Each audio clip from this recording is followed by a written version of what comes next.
양심적 병역 거부 사건 있죠. 가장 최신 판례면서 이제 가장 중요한 판례라고 볼 수가 있어요.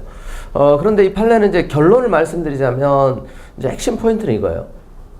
병역의 종류에 양심적 병역 거부자에 대한 대체복무제를 규정하지 아니한 이 병역법 5조 1항. 이건 처음으로 심판 대상이 된 겁니다. 병역 종류 조항. 이 부분이 이제 헌법 불합치 결정에 내려졌어요. 6명의 불합치 의견, 3명의 각하 의견이 있었는데, 6명, 위헌 정족수 충족이 돼서 6명의 이제 헌법 불합치 의견이 이제 법정 의견이 된 겁니다. 자, 이 부분은 처음으로 심판 대상에 포함이 됐고, 이 부분이 불합치 결정이 내려졌다. 그리고 이제 원래 계속 반복돼서 문제가 됐던 이 병역법 88조 1항 있죠. 양심적 병역 거부, 입영 기피죄로 처벌하는 이 부분에 대해서는 결론은 정정과 동일해요. 일부 위헌 의견이 이제 4분 있었지만 결국 이제 정족수 충족되지 못해서 합헌 결론이 내려졌어요. 그러니까 이건 엄밀히 말하면 판례가 바뀐 건 아니에요. 아시겠죠? 그런데 이제 사실상은 이제 바뀌는 효과와 비슷한 이제 결과는 있는 건 사실이에요. 그런데 종전 판례가 달라진 건 아니라는 걸 좀 조심하셔야 돼요. 그러니까 헌법재판소가 절묘하게 나름대로 이제 머리를 쓴 거예요. 기존 이제 병역법 88조 1항 이 처벌 규정에 대해서 위헌 결정이 내려지게 되면 이게 형벌 조항이기 때문에 또 형벌 규정은 이제 소급표가 인정이 되죠. 그래서 이제 기존에 유죄 판결을 받았던 사건들의 재심 사유가 되고 또 재심에서 무죄 판결을 받게 되면 헌법 28조 형사부상 청구 사유가 또 되죠. 그런 여러 가지 복잡한 문제가 발생을 해요.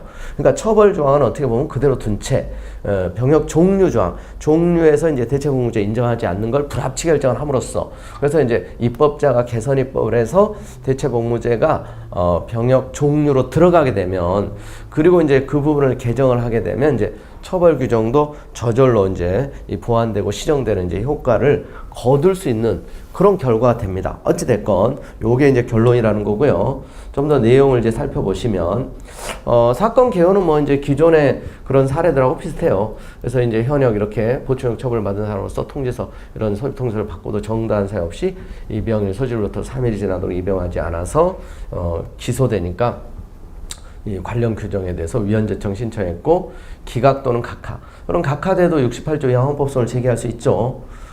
그리고 이제 이번 사건은 이제 전형적인 이제 법원이 위헌 제청한 거고요. 법원에서 위헌 제청 신청 기각 또는 각하했는데 자기가 68조 이하 헌법소원을 청구하는 이게 관련 사건이 되게 많습니다. 핵심적인 유형만 샘플만 이 사건의 개요로 소개하고 있는 거예요. 아시겠죠? 뭐 이제 전국적으로 뭐 이제 수십 건의 사건이 있었단 말이에요. 어떤 경우는 이제 법원이 위헌 제청을 하고 어떤 경우는 이제 기각을 해서 당사자를 68조 이항으로. 그래서 이제 사건 번호도 뭐 헌바, 헌가 여러 가지 사건이 이제 병합된 사건이라고 할 수 있어요. 자, 그 심판 대상, 자, 병역 종류에 관한 이제 병역법 5조죠. 병역은 다음 각과 같이 구한다 해가지고 이제 현역, 크게 보면 이제 예비역, 보충역, 또 이제 내려가면 그래서 이제 병역 준비역이라는 게 있죠. 병역 준비역. 이게 이제 예전에 이제 제1국민역이라는 거예요. 현역, 병역 의무자로서 현역, 예비역, 보충역, 전시 근로역이 아닌 사람. 이런 종류를 여러분들이 몰라도 돼요. 전시 근로역, 이런 게 이제 과거에 제2국민역이라고 했던 거죠. 자, 어찌됐건 요 5가지 병역의 종류가. 그래서 이제 이 대체복무제가 없는 거, 이 5조에 대해서 불합치 결정이 내려진 거예요. 자, 그리고 이제 뭐 원래 문제가 됐던 88조 입영 기피죄 처벌 규정이죠. 현역 입영 또는 소집 통지서 받은 사람이 정당한 사유 없이 입영일이나 소집일로부터 다음 각호의 기간이 지나도 입영하지 아니하거나 소집에 응하지 아니한 경우에 3년 이하의 징역에 처한다. 자, 그래서 이제 대부분 이제 이 규정을 가지고 다퉜던 거죠. 근데 이 규정에 대해서는 이제 합헌 결정을 했다는 겁니다. 자, 결정 주문 그래서 5조 1항이 헌법에 합치되지 않는다. 2019년 12월 31일 시한으로 입법자가 개정할 때까지 계속 적용된다. 그리고 이제 병역법 88조 1항은 헌법 위반되지 않는다. 합헌 결정을 했고요. 자, 그 다음에 이제 이유 요지. 여기 보시면, 적법 요건에 관한 판단에서, 자, 이건 사실 이제 중요 판례이기 때문에 결론만 알아둬서는 안 되고, 이런 이제 부분 쟁점까지도 알아두시면 좋겠어요. 그러니까 최근 판례 중에서, 중요 판례, 이런 부분들은 결론만 아는 것으로 충분하지 않아요. 그래서 이게 이제 진정입법부작이냐 부진정입법부작이냐 이게 이제 쟁점이 됐거든요. 근데 이제 다수 의견은 부진정입법부작이 문제로 봤어요. 자, 비군사적 성격을 갖는 법무도 입법자의 형성에 따라 병역 의무 내용에 포함될 수 있고 대체복무제는 그 개념상 병역 종류 조항과 밀접한 관련을 갖는다. 따라서 청구인들은 입법자가 병역의 종류에 관하여 병역 종류 조항에 입법은 하였으나 그 내용이 대체복무제를 포함하지 아니하여 불충분하다는 부진정 입법 부작위를 다투는 것이라고 봄이 상당하다. 자, 부진정 입법 부작위 문제로 봤어요. 부진정 입법. 그러니까 병역의 종류에 대해서 입법은 했는데 그게 이제 불완전 불충분하다는 거죠. 대체복무제를 포함하지 않은 것이 불완전 불충분하다. 근데 이제 이 반대 의견은 이건 부진정 입법 부작위 문제가 아니라 일종의 진정 입법 부작위다. 진정 입법 부작위. 진정 입법 부작위 문제다. 요게 이제 반대 의견의 논지예요.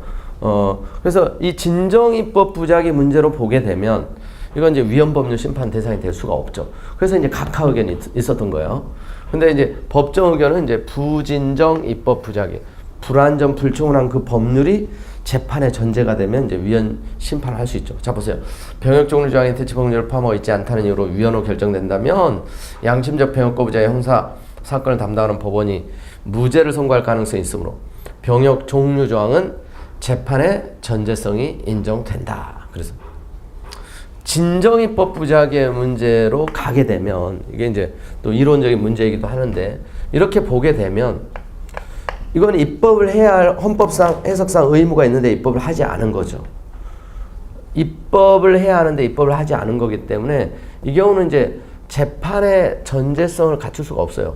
이건 이제 이 부진정 입법 부작위의 문제로 보게 되면 재판의 전제성이 인정돼서 위헌 심판이 가능한데 진정 입법 부작위로 문제로 보게 되면 그렇다는 거예요. 이론적으로. 이건 이제 위헌 법률 심판의 대상이 될 수가 없습니다. 자, 근데 이제 법정 의견은 이렇게 본 거예요. 반대 의견이 그렇다는 거고. 자, 처벌 조항에 대한 판단. 이건 당연히 이제 처벌 조항이 위헌으로 결정될 경우 당해 사건의 피고인들은 무죄 판결을 선고받을 수 있으므로 재판의 전제성 인정. 자, 그래서 이제 본안 이제 심판을 하게 된 겁니다. 자, 양심적 병역 거부의 의미. 양심적 병역 거부가 뭐냐? 자, 이 부분은 이제 뭐 양심에 따른 병역 거부를 가리키는 것일 뿐, 병역 거부가 도덕적이고 정당하다는 의미는 아니라는 거예요. 따라서 양심적 병역 거부라는 용어를 사용한다고 하여 병역 의무 이행은 비양심적이 된다거나 또 병역을 이행하는 병역 의무자들과 병역 의무 이행이 국민의 숭고한 의무라고 생각하는 대다수 국민들이 비양심적인 사람들이 되는 것은 결코 아니라는 거예요. 그러니까 이제 여기에 대해서 뭐 인터넷에 막 댓글 많이 달리죠. 아니 그럼 양심적 병역 거부자들은 양심적이고 군대 갔다 온 사람들은 비양심적이란 얘기냐? 재판관들이 댓글을 다 읽어본 것 같아요. 그러다 보니까 이제 그게 아니라 비양심적인 사람들이 되는 게 결코 아니라는 거예요. 단지 이제 양심에 따른 이제 병역 거부자들을 가리키는 것이다. 그 다음에 이제 제한되는 기본권은 이제 이 양심의 자유입니다. 기존의 이제 판례들도 마찬가지예요. 여기서는 이제 종교의 자유에 대해서는 따로 이제 언급도 하지 않고 있는데 기존 이제 판례들은 주로 이제 여호와의 증인, 특정 종교인, 종교적 교리 신념을 이유로 거부하다 보니까 종교의 자유도 제한되지만 종교적 양심도 결국 양심의 자유 문제다. 이번에는 그냥 이제 종교의 자유에 대해서는 언급도 하지 않습니다. 결국 양심의 자유 제한의 문제라는 거예요. 자, 그 다음에 병역 종류 조항의 이제 위헌 여부. 자, 목적의 정당성이나 수단적 적합성을 인정했어요. 병역 종류 조항은 이제 병역 부담 형편을 기하고 병역장을 효과적으로 확보하여 효율적으로 배분함으로써 국가 안보를 실현하고자 하는 것이므로 정당한 입법 목적을 달성하기 위한 적합한 수단이다. 자, 보통 이제 여러분 위헌 결정 또는 이제 불합치 결정이 내려져도 그 목적의 정당성이나 수단의 적합성까지는 인정되는 경우가 많아요. 근데 이제 보통 피해체성, 법의 균형성에서 이제 탈락이 되는 거죠. 자, 여기도 보시면 침해체성 부분입니다. 자, 병역 종류 조항은 병역 종류를 현역 예비역 보충역 병역 준비역 정식을 이 5가지로 한정 열거하고 있다. 그런데 위 병역들은 모두 군사훈련을 받는 것을 전제하고 있으므로 양심적 병역 거부자에게 병역 종류 조항에 규정된 병역을 부과할 경우 그들의 양심과 충돌을 일으킬 수밖에 없다는 거예요. 이에 대한 대안으로 논의되어 온 대체복무제는 군사훈련을 수반하는 병역 의무를 일률적으로 부과하는 것에 비해서 양심의 자를 덜 제한하는 수단임이 명백함으로 대체복무제를 도입할 경우 현재 병역 종류 조항과 동등하게 입법 목적을 달성할 수 있는지 살펴본다 해서 이제 자, 이 거부자 수가 이제 병역 자원의 감소를 논할 정도가 아니라는 거죠. 또 이들을 처벌한다 하더라도 교도소에 수감할 수 있을 뿐 병역 자원을 활용할 수는 없다. 그래서 대체복무제 도입으로 병역 자원의 손실이 발생한다 할 수 없다. 그래서 전체 국방력에서 또 병력 자원이 차지하는 중요성이 낮아지고 있는 점을 고려하면 대체복무제를 도입하더라도 우리나라의 국방력에 의미 있는 수준의 영향을 미친다 보기는 어렵다. 자, 그래서 과도한 침해라고 보는 거예요. 자, 그래서 국가가 관리하는 객관적이고 공정한 사전 심사 절차, 엄격한 사후 관리 절차를 갖추고 현역 복무, 대체복무 사이에 복무의 난이도나 기간과 관련하여 형평성을 확보해 현역 복무를 회피할 요인을 제거한다면 심사의 곤란성 또 양심을 빙자한 병역 기피자 증가 문제를 해결할 수 있다. 따라서 대체복무제를 도입하면서도 병역 의무 형평을 유지하는 거 충분히 가능하다는 겁니다. 이와 같이 대체복무제 도입이 우리나라 국방 내에 유의미한 영향을 미친다거나 병역제도 실성을 떨어뜨린다고 보기 어려운 이상 우리나라 특수한 안보 상황을 이유로 대체복무제를 도입하지 않거나 그 도입을 미루는 것이 정당화된다고 할 수는 없다.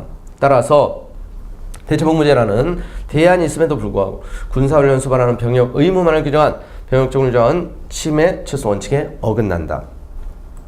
자, 그리고 법익의 균형성도 이제 침해한다고 봤어요. 자, 병역 종류 조항이 추구하는 국가안보, 병역 의무 공평부담이라는 공익은 대단히 중요하나 앞서 보았듯이 병역 종류 조항에 대체복무제를 도입한다 하더라도 이와 같은 공익은 충분히 달성할 수 있다고 판단된다. 반면 병역 종류 조항이 대체복무제를 규정하지 아니함으로 인하여 양심적 병역 거부자들은 최소 1년 6월 이상의 징역형, 그에 따른 공무원이 명제한 해직, 각종 관할사업, 특허, 허가, 인가, 면허 등 상실, 인적사항 공개, 전과자에 대한 유무형의 냉대, 취업곤란 등 막대한 불이익을 감수해야 한다. 양심적 병역 거부자들에게 공익 관련 업무에 종사하도록 한다면 이들을 처벌하여 교도소에 수용하고 있는 것보다는 넓은 의미의 안보와 공익 실현에 더 유익한 효과를 거둘 수 있을 것이고 국가 사회의 통합과 다양성 수준도 높아지게 될 것이다. 따라서 병역 종류 조항은 법익 균형성 요건을 충족하지 못한 것으로 판단된다. 그래서 침해 최성, 법익의 균형성 위반된다고 본 겁니다.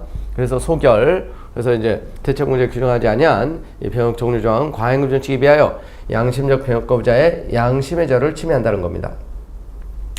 자, 그래서 결론적으로 이제 위헌 결정을 했고요.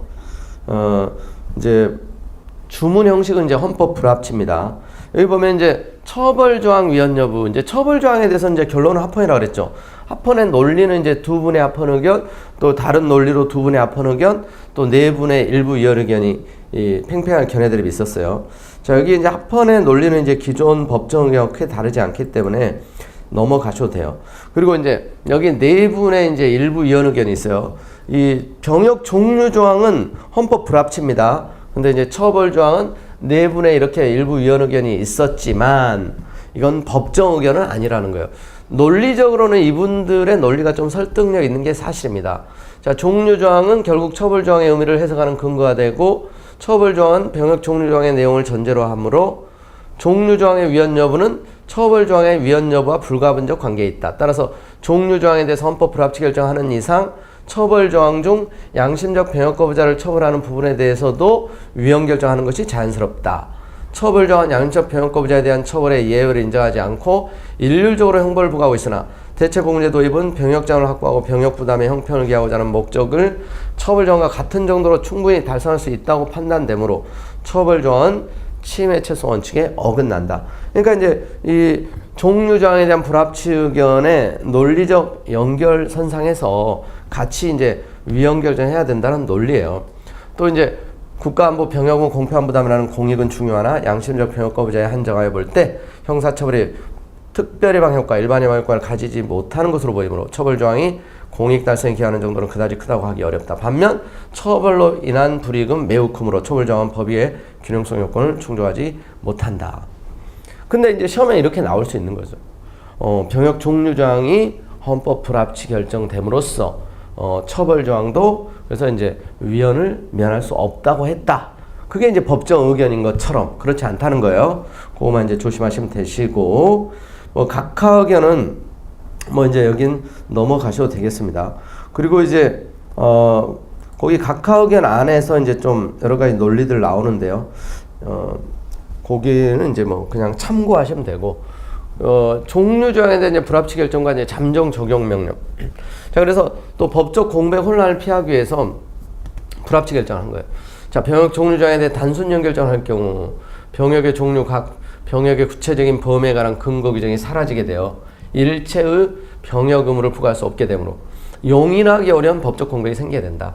더욱이 입법자는 대체복무제를 형성함에 있어 그 신청 절차, 심사 주체, 심사 방법, 또 복무 분야, 복무기간 등을 어떻게 설정할지 관하여 광범위한 입법 재량을 가진다. 따라서 병역 종류 조항에 대해서 헌법 불합치 결정을 선고하되 다만 입법자의 개선 입법이 이루어질 때까지 계속 적용을 명하기로 한다.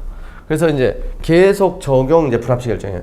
입법자는 늦어도 2019년 12월 31일까지는 대체복무제 도입하는 내용의 개선 입법을 이행하여야 하고, 그때까지 개선 입법이 이루어지지 않으면 종류 조항은 2020년 1월 1일부터 효력을 상실한다는 거.